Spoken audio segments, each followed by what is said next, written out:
ప్రత్యేక హోదా అంశాన్ని తెరపైకి తీసుకొచ్చే అవకాశం అయితే మరొకసారి వచ్చింది. మరి ప్రత్యేక హోదా అంశాన్ని తెరపైకి తీసుకొస్తారా, లేకపోతే కేంద్రంలో మరేమైనా కీలక పదవుల కోసం ప్రత్యేక హోదాని ఈసారి కూడా పక్కన పెట్టేస్తారా?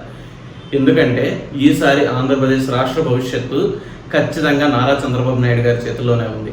అది ఎలా అంటే కేంద్రంలో చక్రం తిప్పే అవకాశం ఈసారి చంద్రబాబు నాయుడు గారికి 100% వచ్చింది. ఎలా అనుకుంటున్నారా? మీరు అందరూ అనుకోవచ్చు 2019లో ఇంతకంటే ఎక్కువ ఎంపీ సీట్లు అయితే జగన్మోహన్ రెడ్డి గారికి వచ్చింది.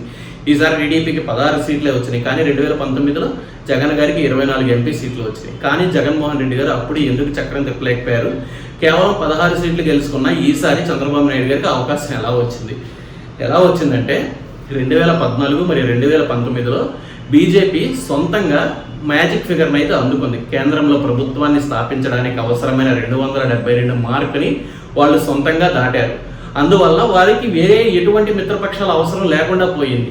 కానీ 2024 సంవత్సరం ఈ సంవత్సరం ఎలక్షన్స్కి వచ్చేసరికి బీజేపీ 240 సీట్ల దగ్గరే ఆగిపోయింది. మరొక పక్కన ఇండియా కూటమి కూడా వారి సంఖ్యాబలం పెంచుకొని 234 సీట్ల దాకా వచ్చేసింది. అంటే కేంద్రంలో ప్రభుత్వాన్ని స్థాపించడానికి ఈ రెండు పార్టీలు అర్హత సాధించలేకపోయింది.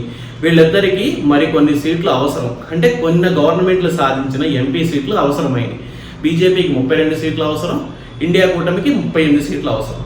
సో ఖచ్చితంగా బీజేపీ మిత్రపక్షాల సపోర్ట్ని అయితే తీసుకుంటుంది. సో ఇండియా గవర్నమెంట్ కూడా మిత్రపక్షాలను ఆహ్వానిస్తున్నాము అని చెప్పి వాళ్ళు కూడా ప్రకటించారు. సో ఖచ్చితంగా ఈసారి చంద్రబాబు నాయుడు గారి సపోర్ట్ బీజేపీకి అవసరమైంది. చంద్రబాబు నాయుడు గారు సాధించుకున్న 16 సీట్లు బీజేపీకి అవసరమయ్యాయి.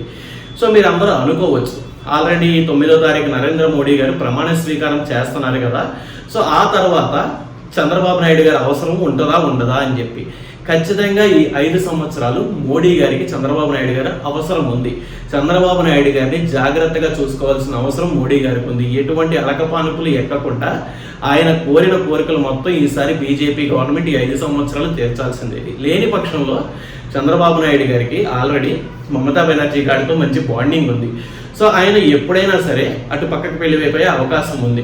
సో చంద్రబాబు నాయుడు గారు అటు పక్కకు వెళ్ళిపోతే నితీష్ గారు కూడా ఆల్రెడీ కాంగ్రెస్ నుంచి బీజేపీలోకి వచ్చారు. సో ఆయన కూడా వెళ్ళిపోయే అవకాశాలు చాలా వరకు ఉంటాయి. సో వీళ్ళిద్దరూ గనక ఇటు పక్కన బీజేపీ నుంచి ఇండియా కూటమికి వెళితే ఖచ్చితంగా మళ్ళీ అవిశ్వాస తీర్మానం అయితే ప్రవేశపెడతారు. సో అవిశ్వాస తీర్మానం ప్రవేశపెడితే ప్రధానమంత్రి మరొకసారి వాళ్ళ సంఖ్యాబలాన్ని ప్రూవ్ చేసుకోవాలి. సో వాళ్ళ సంఖ్యాబలాన్ని ప్రూవ్ చేసుకునే పక్షంలో ప్రధానమంత్రి రాజీనామా చేసి ఇండియా కూటమికి అవకాశం ఇవ్వాల్సి వస్తుంది. అందుకని చెప్పి ఖచ్చితంగా ఈసారి చంద్రబాబు నాయుడు గారి సపోర్ట్ 5 సంవత్సరాలు భారతీయ జనతా పార్టీకి అవసరం. సో అందుకని చెప్పి కేంద్రంలో కీలక పాత్ర అయితే పోషిస్తున్నారు చంద్రబాబు నాయుడు. అందుకని చెప్పి చాలా కీలకమైన పదవులు అడుగుతున్నారు అని చెప్పి అయితే ఇన్ఫర్మేషన్ ఉంది. ఓకే, ఐటీ మినిస్టర్ ఒకటి అడుగుతున్నారంట, మరియు మరొక స్పీకర్ పొజిషన్ కూడా అడుగుతున్నారని చెప్పి కొద్దిగా రూమర్స్ అయితే స్ప్రెడ్ అవుతున్నాయి. సో ఖచ్చితంగా ప్రత్యేక హోదాను తీసుకొస్తారా, లేకపోతే ఏమైనా కీలక పదవులు తీసుకొచ్చి ఆంధ్రప్రదేశ్ని ముందడుగును తీసుకెళ్తారా అనేది అయితే మనం వేచి చూడాల్సిందే. సో ఈ విధంగా కేంద్రంలో చక్రం తిప్పే అవకాశం అయితే చంద్రబాబు నాయుడు గారికి వచ్చింది. సో ఖచ్చితంగా బీజేపీ గవర్నమెంట్ చంద్రబాబు నాయుడు గారిని ఈ 5 సంవత్సరాలు జాగ్రత్తగా చూసుకోవాల్సిందే. ఆయన అడిగిన కోరికలని తీర్చాల్సిందే. సో ఖచ్చితంగా ఈసారి ఆంధ్రప్రదేశ్ ప్రజలు చాలా తెలివైన నిర్ణయం తీసుకున్నారు.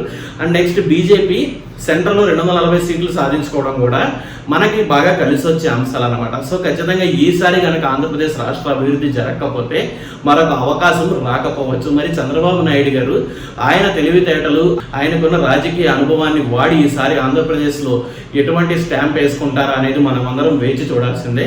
నేనైతే మరొక టాపిక్తో మీ ముందుకైతే మరొక వీడియోలో వస్తాను.